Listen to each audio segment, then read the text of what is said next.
नमस्कार दोस्तों, आप देख रहे हैं रॉयल बुलेटिन। समाजवादी पार्टी की नेता और सांसद डिंपल यादव ने वक्फ बोर्ड संशोधन बिल को लेकर चल रहे विरोध प्रदर्शन पर अपनी प्रतिक्रिया दी है। उन्होंने कहा कि यदि कोई आंदोलन संयमित और शांतिपूर्ण तरीके से किया जा रहा है तो सरकार को उसे रोकने का कोई अधिकार नहीं है।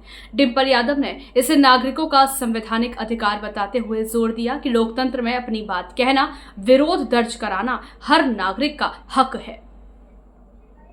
डिंपल यादव ने सरकार पर आरोप लगाया कि वह ऐसे आंदोलनों को दबाने के लिए गलत एफआईआर दर्ज कर रही है और आंदोलनकारियों को प्रताड़ित कर रही है। उन्होंने कहा कि सरकार की यह कार्यशैली लोकतंत्र के मूल्यों के खिलाफ है और यह जनता की आवाज को कुचलने का प्रयास है।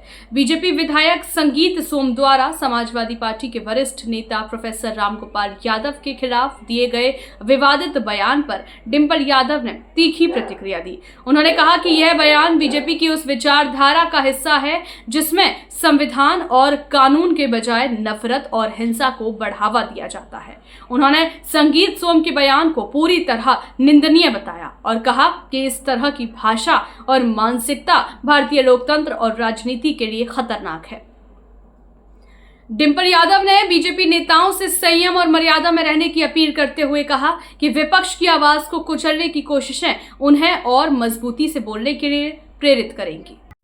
लोग विरोध कर रहे हैं, धरने दे रहे हैं, उसके बावजूद सरकार उनकी धरने को अनसुना करते हुए मुकदमे लिख रही है। वक्फ बोर्ड बिल आने के बाद पब्लिक सड़कों पे जी उनके आंदोलन को सरकार दूसरी तरफ से ले रही, मुकदमे लिख रही, उनकी आवाज को दबाने की कोशिश।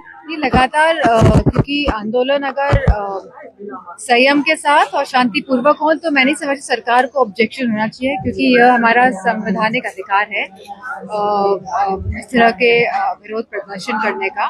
और मैं समझती हूँ कि कहीं ना कहीं सरकार सभी के मुद्दे जो हैं जिससे वो आहत महसूस कर रहे हैं, कोई भी पक्ष हो, तो उनको हमेशा सरकार की हमेशा से यह रहता है कि वो इन मुद्दों को दबाएं, लोगों पे गलत एफआईआर लिखे और उनको प्रताड़ित करें।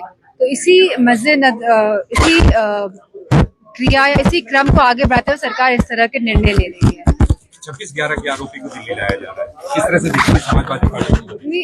अच्छी बात है, दिल्ली लाया जा रहा है और इस पे कड़ी कार्रवाई होगी, ये भी अच्छी बात है। लेकिन इतने साल क्यों लग गए 26 उनके आरोपी को वापस आने में, 26/11 के आरोपियों को वापस आने में? लगातार ये 11वां साल चल रहा है भारतीय जनता पार्टी की सरकार का, तो कहीं ना कहीं ये बड़ा ही प्रश्न चिन्ह उठने वाली बात है। लेकिन अगर लाया जाए तो हमें पूरी भरोसा है कि कड़ी से कड़ी कार्रवाई दी जाए। अच्छा मैडम, एक आखिरी सवाल है कि आपने देखा होगा कि अब राजनेताओं की अमर्यादित भाषा सामने देखने को मिल रही है। राष्ट्रीय अध्यक्ष के खिलाफ दिल्ली की मुख्यमंत्री ने अभद्र टिप्पणी करी, जिसके कारण समाजवादी पार्टी में काफी रोष है।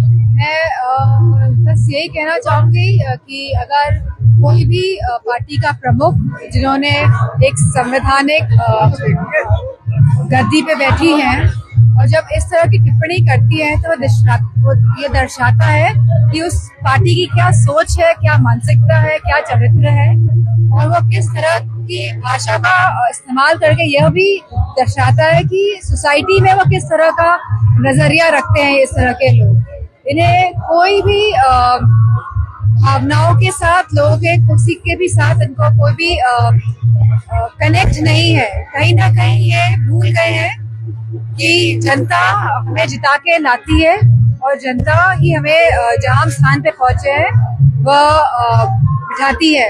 और इस तरह की आपत्तिजनक जो टिप्पणी करी गई है ये बहुत ही निंदनीय है और अगली बार उन्हें सोच समझ के बात रखनी चाहिए। जनता की मांग को लेकर प्रोफेसर रामगोपाल ने बोला आपको सड़कों में आके आंदोलन करना पड़ेगा, जिसको लेकर मेरठ के विधायक है संगीत सोम, उनका कहना ये है कि अगर आंदोलन करेंगे तो सड़कों में पीटे जाएंगे। देखिए, यही मैं कह रही हूँ कि ये दर्शाता है कि भारतीय जनता पार्टी के लोग संविधान के हिसाब से नहीं चाहते ये देश चले, वह अपने मनमाने ढंग से देश को चलाना चाहते हैं। उनकी यह वोकैबुलरी में ही है कि पीटेंगे, कि मारेंगे, कि बुलडोजर चलाएंगे, कि लोगों को प्रताड़ित करेंगे। तो इनकी वोकैबुलरी का ही हिस्सा है जिस तरह की ये बातें करते हैं, जिस तरह की अपमानजनक टिप्पणियां करते हैं।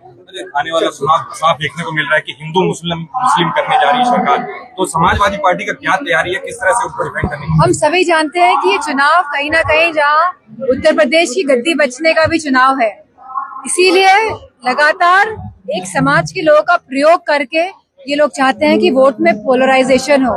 कि जिस तरह से सुविधाओं से आज पूरा प्रदेश कहीं ना कहीं अपने आप को महसूस कर रहा है कि आज सारी सुविधाएं ठप पड़ी हैं, जहां नौकरियां नहीं है, जहां सभी जो राज्य की जितने भी हमारे प्रॉपर्टीज हैं या जितने भी हमारी राज्य की जो एजेंसीज हैं उनका जिस तरह से निजीकरण किया जा रहा है, चाहे वो हमारी इलेक्ट्रिसिटी का हो, अब निजीकरण की जो बात सुनने में आ रही है, तो बताइए जब आप सभी चीजों का निजीकरण कर देंगे तो आप सरकारी नौकरियां कहाँ से देंगे।